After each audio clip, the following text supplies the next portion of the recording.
very name, Atlantis, conjures images of a fascinating, far advanced culture from ours that existed in the distant past.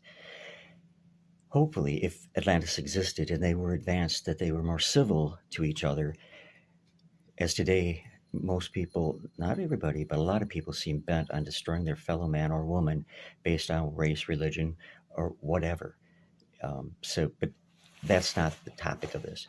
The topic of this is Atlantis, and what I'm going to share with you comes from a book titled "Chronicles of Border Wars: or a History of the Settlement" by the whites of northwestern Virginia and of the Indian Wars and Massacres in that section of the state, with reflections and anecdotes.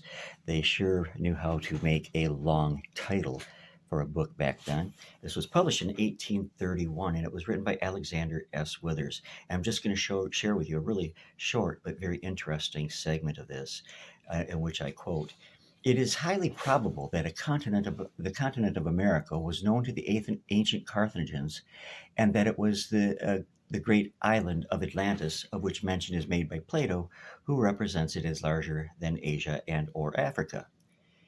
The Carthaginians were a maritime people, and it is known that they extended their discoveries beyond the narrow sphere which had hitherto limited the enterprises of the mariner. And although Plato represents Atlantis as having been swallowed by an earthquake, and all knowledge of the new continent, if any such ever existed, was entirely lost. It's entirely lost.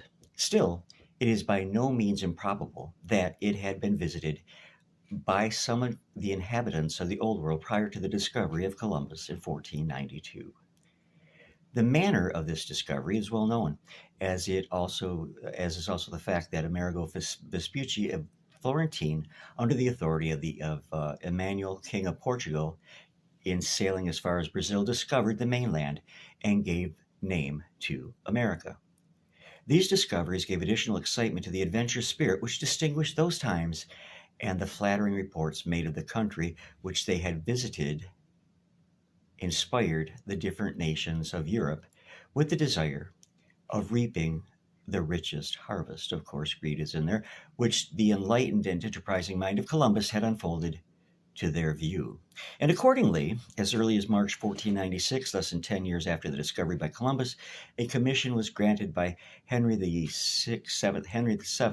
King of England, to John Cabot and his three sons, empowering them to sail under the English banner in quest of new discoveries, and in the event of their success, to take possession in the name of the King of England of the countries thus discovered and not inhabited by Christian people.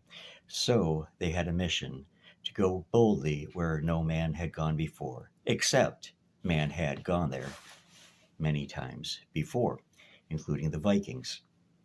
The expedition contemplated in this commission was never carried into effect, but in May 1798, Cabot, with his son Sebastian, embarked on a voyage to attain the desired object, and succeeded in designing so far as to the effect of a discovery of North America. And although he sailed along the coast from Labrador to Virginia, yet it does not now appear that he made any attempt at settlement or conquest of either of those lands.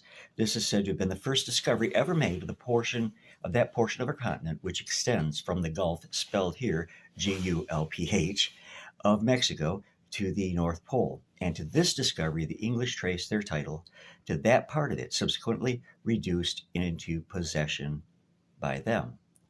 As many of the evils endured by the inhabitants of the western parts of Virginia resulted from a contest between England and France as to the validity of their respective claims to portions of the newly discovered country, it may not be amiss to take a general view of the discoveries and settlements affected by each of those powers. And that's how I want to share with you out of this. This is a lengthy book. There are going to be some more parts of this that I am going to pluck out like a savory grape. Not savory, sweet, juicy grape. I'm going to pluck them out of here and share them with you later. All right, I hope you enjoyed that. I never considered that America might at one point have been considered to be Atlantis. And I don't think well, anyways, it doesn't matter what I think, does it? Hope you enjoyed this. Have a great day. God bless you all. Love you very much on the other side of that monitor. And God willing, I will be with you again real soon. later.